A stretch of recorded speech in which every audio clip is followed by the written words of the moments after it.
Mi nombre es Rafael Guzmán, soy de Oaxaca, y durante toda mi vida creí que mi vocación era servir a la justicia. Hoy estoy aquí para decir que cometí un pecado, uno que cambió no solo mi historia, sino también la forma en que me veo ante Dios y ante mí mismo. No es fácil pronunciar estas palabras, porque desde pequeño me enseñaron que la integridad era un escudo contra cualquier desviación moral. Siempre pensé que nada podría apartarme de ese camino. Pero, por más que intenté, no puedo ignorar que en algún momento, algo dentro de mí cedió. Y por eso necesito contar lo que sucedió, aunque mi voz tiemble y mi conciencia aún cargue con el peso. Nací y crecí en una familia sencilla, pero muy respetada en la comunidad. Mis padres eran profesores y vivían con un propósito muy claro: educar no solo para transmitir conocimiento, sino para formar el carácter. Recuerdo las largas conversaciones en la mesa, en las que mi padre hablaba sobre la justicia como si fuera un valor sagrado, algo que no podía ser manipulado, comprado ni vendido. Mi madre completaba, diciendo que la verdad era como una semilla, debía ser cultivada todos los días, incluso cuando nadie mirara. Esas enseñanzas quedaron grabadas en mí, y fueron ellas las que me llevaron a elegir el derecho como profesión. Quería ser juez, quería ser un ejemplo de que la ley podía ser justa, aun en un mundo lleno de fallas. Durante los primeros años de mi carrera, gané una reputación sólida. Mis colegas me veían como alguien determinado e incorruptible, y confieso que esa imagen me llenaba de orgullo. Participé en casos importantes, enfrenté abogados influyentes y, en ocasiones, incluso amenazas veladas de personas que no querían ver prevalecer la justicia. Pero nada de eso me conmovía. Al menos, eso era lo que creía. Fuera del tribunal, había algo que ocupaba un lugar especial en mi corazón: un orfanato ubicado en la periferia de Oaxaca. Lo conocía desde los tiempos de la universidad, cuando participé en un proyecto voluntario para dar clases de apoyo a niños necesitados. Desde entonces, siempre que podía, llevaba alimentos, ropa y trataba de recaudar donaciones. Ese lugar me recordaba mucho mi propia infancia porque, aunque tuve padres amorosos, sentí el vacío de la pérdida demasiado pronto. Mi padre murió cuando yo tenía 13 años, víctima de un infarto fulminante, y mi madre partió pocos años después por complicaciones de salud. Fui criado por mi tía, quien hizo lo posible por ofrecerme amor y estabilidad, pero la ausencia de mis padres me hizo comprender de cerca lo que es crecer con un hueco en el pecho. Ver a esos niños corriendo por los pasillos del orfanato, sonriendo aún sin tener casi nada, despertaba en mí una mezcla de ternura y dolor. Quería hacer más, mucho más por ellos, pero mis recursos eran limitados. Con el tiempo, la vida profesional comenzó a consumirme. Las audiencias, los plazos, las responsabilidades, todo se acumulaba. La ambición de convertirme en juez crecía junto con la presión de mantener mi imagen intacta. En Oaxaca, la política y el derecho se entrelazan de una manera que pocos tienen el valor de admitir públicamente. Muchas carreras prometedoras naufragaron porque sus dueños se negaron a jugar el juego. Siempre me enorgullecí de ser uno de los que no cedía. Al menos hasta que una serie de circunstancias comenzó a sacudir esa certeza. Fue en una noche lluviosa, al volver a casa después de un día largo, cuando recibí una llamada que, a primera vista, parecía solo otra solicitud de reunión. La voz del otro lado era la de un hombre influyente, conocido no solo por sus negocios, sino también por aparecer constantemente en titulares de escándalos de corrupción. Mi primera reacción fue rechazarlo. Sin embargo, había algo en su tono que me hizo dudar. Habló sobre oportunidad, sobre impacto inmediato y sobre ayudar a quien realmente lo necesita. Yo aún no sabía lo que quería, pero la forma en que eligió las palabras plantó una semilla de curiosidad. La semana siguiente me encontré con él. El encuentro fue discreto, en un restaurante apartado, por la noche. Recuerdo cómo observé cada detalle al entrar, tal vez por instinto, tal vez por miedo. Era como si supiera que de allí no saldría nada bueno. Me recibió con una amplia sonrisa, pero sus ojos transmitían algo calculador, frío. Conversamos amenidades por unos minutos, hasta que fue directo al grano. Había un proceso en su contra, y yo era la pieza clave para cambiar el rumbo de esa acusación. A cambio, él ofrecería algo que, según dijo, cambiaría vidas. No entraré en detalles ahora, todavía no. Solo puedo decir que esa noche, al volver a casa, mi mente estaba en conflicto como nunca antes. Su propuesta resonaba como una tentación peligrosa y, al mismo tiempo, como la oportunidad de realizar un sueño antiguo. Acostado en la cama, mirando al techo, pensé en el orfanato, en los niños, en las habitaciones improvisadas, en las camas viejas, en las comidas que muchas veces no alcanzaban para todos. Pensé también en las palabras de mi padre, en los principios que me guiaron desde siempre. No lograba decidir si estaba ante una oportunidad legítima o si era mi ambición disfrazándose de altruismo. Los días siguientes fueron una tortura silenciosa. Iba al trabajo y cumplía con mis tareas, pero sentía que mi mente estaba en otro lugar. Evitaba el contacto visual con mis colegas, como si pudieran leer mis pensamientos y percibir que cargaba un dilema peligroso. Cada vez que visitaba el orfanato, los niños corrían a abrazarme, y eso apretaba mi pecho de una manera casi insoportable. Sabía que cualquier decisión que tomara cambiaría mi vida para siempre. Y, aún así, no encontraba paz en la incertidumbre. Fue en ese estado de inquietud que una noche, solo en mi despacho, miré los libros de derecho que cubrían las estanterías y sentí un peso enorme sobre mí. Allí estaban las leyes, las normas, los principios, pero también el vacío de las promesas que nunca serían cumplidas para quienes dependían de ayuda inmediata. Respiré hondo, cerré los ojos e intenté imaginar lo que mi padre me diría. Pero, por primera vez, la respuesta no llegó.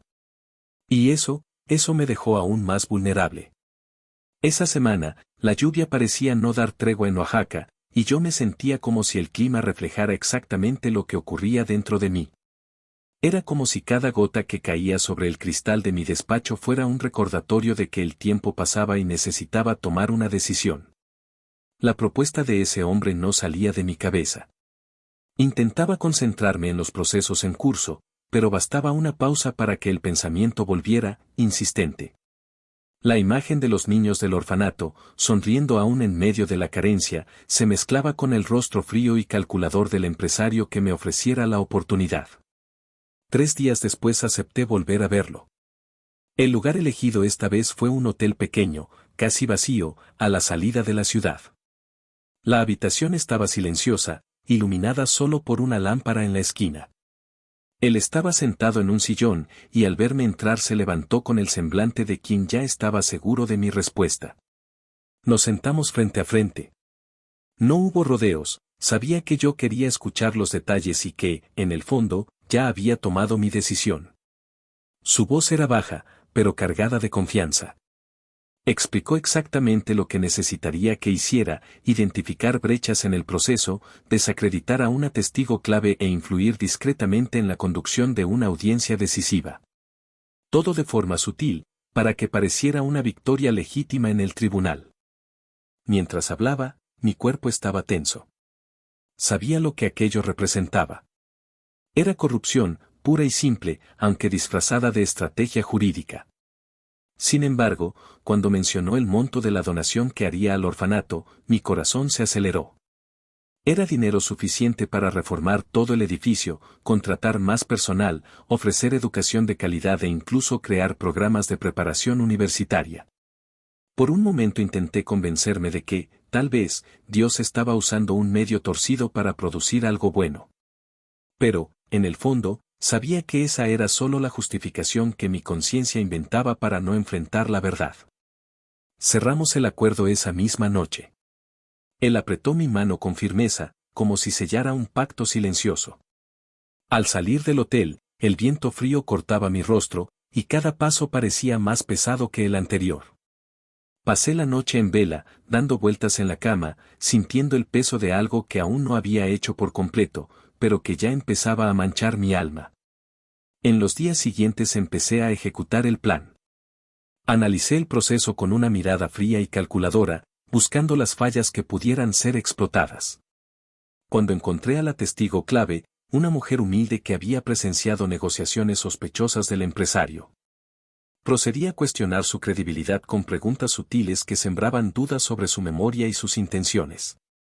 No necesité mentir directamente, bastó insinuar, con la frialdad que aprendí en los años de práctica. La audiencia decisiva fue tensa. El juez escuchó mis argumentos y, para mi sorpresa, aceptó prácticamente todos los puntos que planteé. Sentía el sudor recorriéndome la espalda, pero mantenía la compostura. Cuando se anunció la sentencia, absolviendo al empresario de todas las acusaciones, escuché un murmullo sorprendido entre los presentes. Algunos me miraron con admiración, otros con desconfianza. Él, sentado en primera fila, me sonrió discretamente antes de levantarse y abandonar la sala. Esa noche llegó el dinero al orfanato. Me llamaron para ver los primeros cambios, camas nuevas, pintura en las paredes, alimentos almacenados en la cocina, niños corriendo por los pasillos con uniformes nuevos. La alegría en sus rostros me atravesó como una espada de doble filo. Al mismo tiempo que sentía satisfacción, había un dolor silencioso, casi físico, dentro de mi pecho. Sabía que todo eso tenía un precio, y ese precio no estaba en números, estaba en mi honra. Los días que siguieron fueron aún más difíciles. Cada vez que pasaba frente al juzgado, recordaba las palabras que había tergiversado para convencer al juez. Cada vez que veía a un niño del orfanato sonriéndome, sentía que estaba engañando a todos a mi alrededor. Era como si coexistieran dos versiones de mí, el abogado respetado y el hombre que había cruzado la línea que juró nunca atravesar. Empecé a evitar reuniones sociales, prefiriendo aislarme. Dormir se volvió un desafío. A veces, en mitad de la madrugada, despertaba con la sensación de estar siendo observado, como si alguien hubiera descubierto todo. En otras noches soñaba con mi padre mirándome en silencio, decepcionado. Intentaba rezar, pero mis palabras parecían no pasar del techo. Una noche, ya cerca de la medianoche, decidí caminar por la ciudad para tratar de calmar la mente. Las calles estaban casi desiertas y el sonido de mis pasos resonaba en el silencio. Pasé frente a una pequeña iglesia, iluminada solo por algunas velas en el altar. Por un momento me detuve en la acera, mirando la puerta entreabierta. Pensé en entrar, pero algo me detuvo. Tal vez fue el miedo a enfrentar la verdad ante Dios. Tal vez la vergüenza de estar sucio por dentro, aunque por fuera mi imagen siguiera intacta. Seguí caminando, pero esa visión de la iglesia quedó grabada en mi mente. Esa noche, mientras intentaba dormir, percibí que la culpa crecía de tal forma que pronto no podría controlarla. El dilema moral que antes parecía tener justificación se transformó en un peso que amenazaba con aplastarme. Había alcanzado lo que quería, ayudar al orfanato, asegurar un futuro mejor para esos niños. Pero, al mismo tiempo, había traicionado mi profesión, mi fe y la memoria de mis padres. Aún no lo sabía, pero esa sensación de ahogo sería el empujón final que me llevaría a un lugar al que no iba desde hacía años, el confesionario. Y, en el fondo, quizás era el único camino capaz de devolverme algo de paz. Esa madrugada, después de otra noche mal dormida, me di cuenta de que ya no había dónde huir. La culpa ya no era solo un peso silencioso, era como un nudo apretado en la garganta que no me dejaba respirar con tranquilidad. Me levanté antes del amanecer, vestí la primera ropa que encontré y salí de casa sin un destino fijo. Las calles aún estaban vacías y la ciudad parecía suspendida en el tiempo. Caminé unos minutos hasta que, casi sin darme cuenta, mis pasos me llevaron a la misma pequeña iglesia frente a la que me había detenido días antes. La puerta estaba entreabierta y una luz suave escapaba del interior, mezclándose con el aire frío de la mañana. Me quedé allí unos instantes, inmóvil, mirando ese interior silencioso. El olor a incienso, aunque débil, me trajo recuerdos de la infancia, cuando mi madre me llevaba a las misas dominicales. Respiré hondo, sintiendo las manos sudorosas, y empujé la puerta con cuidado. El leve sonido de la madera resonó en el templo vacío. Caminé despacio por el pasillo central, mis pasos sonando como un intruso en mi propio corazón. Miré al altar, luego al rincón donde estaba el confesionario. Era sencillo, hecho de madera oscura, con un banco estrecho y la cortina roja que separaba al penitente del sacerdote. Me detuve frente a él, y por un momento pensé en volver a casa. La vergüenza me quemaba el rostro. Me preguntaba si realmente tendría el valor de decirlo todo. Pero algo dentro de mí decía que ya no había manera de postergarlo. Entré, me senté y cerré los ojos unos segundos, tratando de ordenar las palabras. Pronto sentí la presencia del sacerdote al otro lado, y su voz calmada rompió el silencio. Que la paz de Cristo esté contigo, hijo mío. Tardé unos segundos en responder. Mi voz salió ronca, casi un susurro. Padre, he pecado. Y no es un pecado común. Es algo que me persigue todos los días, que me quita el sueño y que, aun habiendo ayudado a mucha gente, dejó mi alma marcada. Él no dijo nada, solo guardó silencio, como dándome espacio para continuar. Respiré hondo y empecé a contar desde el principio. Hablé de mi vida como abogado, del orfanato que tanto amaba ayudar y de cómo, de repente, me encontré ante una propuesta que parecía a la vez sucia e irresistible. Describí el encuentro con el empresario, las promesas, el apretón de manos que selló el acuerdo. Conté cómo manipulé el proceso, desacreditando a una testigo inocente y usando mi conocimiento para garantizar que un hombre culpable fuera exonerado. Hablé del dinero que llegó al orfanato, de los cambios, de las sonrisas de los niños, y de cómo nada de eso pudo borrar el sabor amargo de la culpa. Mientras hablaba, notaba mi voz temblar, y en 2 ocasiones tuve que detenerme para contener el llanto. Cuando terminé hubo un silencio prolongado. Solo podía escuchar mi respiración y el sonido distante de una campana en la torre de la iglesia. Entonces el sacerdote habló, con un tono firme pero lleno de compasión.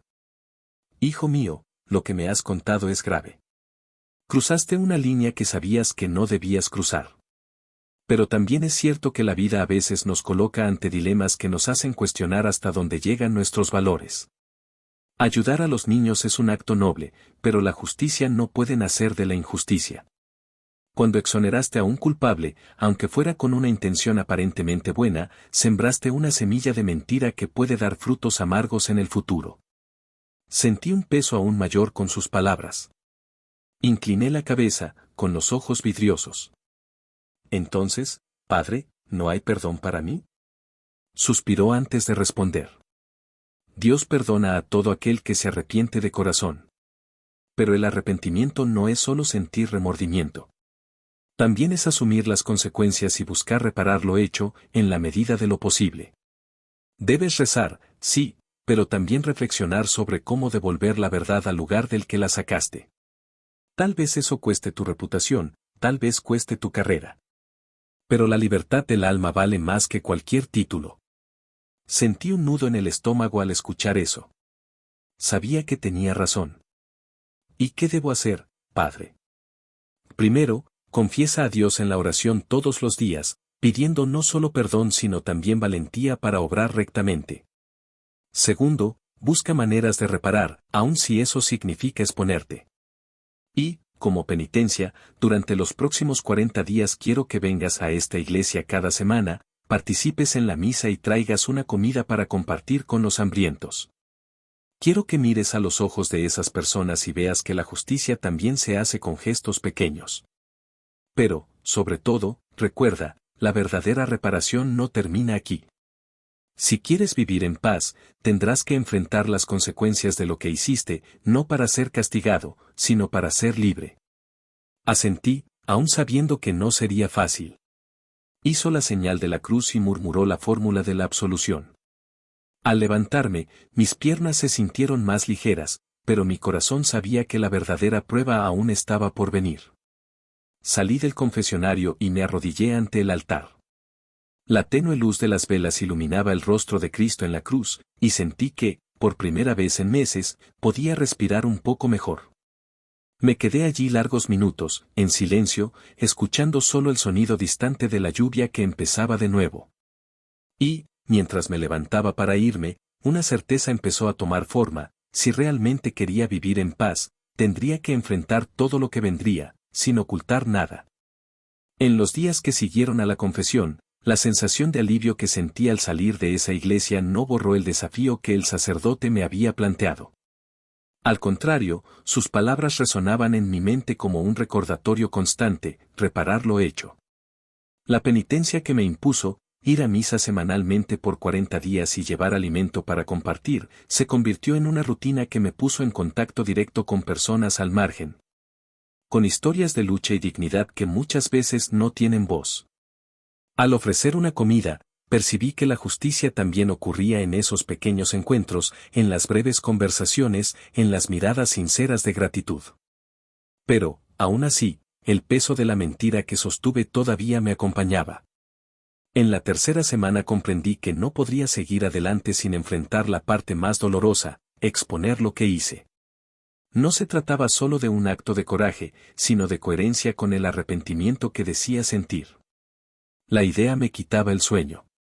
Sabía que podía perderlo todo, mi reputación, mi carrera, quizá incluso el respeto de quienes más admiraba. Pero si seguía callado, nunca tendría paz. Decidí actuar. Redacté un testimonio completo y lo entregué al Ministerio Público, adjuntando copias de los mensajes con el empresario y el registro de la transferencia bancaria que vinculaba el dinero del soborno al orfanato. No pedí protección. Sabía que la justicia que había traicionado ahora exigía su precio. Volví a casa sin alivio, solo con la sensación de que, por primera vez en meses, no estaba mintiendo a nadie, ni a mí mismo. La noticia se difundió rápido. En el ámbito jurídico, mi acción se vio de dos maneras: algunos me llamaron tonto por destruir mi propia carrera, otros me respetaron por la valentía. Se reabrió el proceso, pero el camino fue largo. El empresario usó todos los recursos legales, retrasó audiencias, contrató un ejército de abogados. Pasaron 2 años hasta que fue finalmente condenado. Parte de sus bienes fue confiscada, pero poco llegó al orfanato. Aún así, fue un alivio saber que la verdad, en parte, prevaleció. Oficialmente fui suspendido de la abogacía e impedido de ocupar cualquier cargo público. Dolió, pero fue un precio que acepté pagar. Seguí visitando el orfanato, pero ahora con una postura diferente. Los niños aún corrían a abrazarme, y aunque no entendían toda la historia, sabía que estaba allí de forma limpia. Ya no era el benefactor que ayudó con recursos obtenidos de manera cuestionable, sino alguien dispuesto a apoyar con lo que tuviera, honestamente, aunque fuera poco. El sacerdote me acompañó de cerca en ese periodo. En una de las últimas conversaciones me dijo algo que nunca olvidé. Hijo mío, la verdadera justicia no es solo hacer el bien, sino hacerlo por el camino correcto. Cargaste un fardo pesado, pero elegiste soltarlo antes de que te consumiera. Eso es redención. Esas palabras me ayudaron a entender que, aun con las cicatrices que quedaron, tenía la oportunidad de comenzar de nuevo. Hoy no tengo el prestigio que tuve, pero tengo algo que considero más valioso: la paz de mirarme al espejo y saber que mi vida está alineada con los principios que aprendí de niño. Sigo cumpliendo la penitencia que, en cierta forma, extendí más allá de los 40 días. No por obligación, sino porque encontré sentido en estar cerca de los necesitados. Quizá nunca vuelva a ejercer la abogacía, quizá mi nombre nunca aparezca en titulares de prestigio, pero sé que el valor de un hombre no está en el título que ostenta, sino en las decisiones que toma cuando nadie lo observa. Cuando pienso en la noche en que acepté aquel acuerdo, comprendo que, de todas las consecuencias, la mayor fue entender que no existe victoria cuando la conciencia está en guerra con el alma. Fue esa guerra interior la que me llevó al confesionario, y fue la humildad de confesar la que abrió el camino a la reconciliación conmigo mismo y con Dios. A veces, la vida nos presenta atajos que parecen acortar el camino hacia un objetivo noble, pero que, en realidad, nos alejan de lo que más importa, la integridad. Y se necesita coraje para reconocerlo a tiempo y volver atrás. Si esta historia toca a alguien, que sirva de recordatorio: no existen atajos éticos. La integridad no se negocia, aunque el corazón crea que actúa por el bien. Y, a veces, el precio de la paz es enfrentar lo que hicimos y tener el valor de comenzar de nuevo.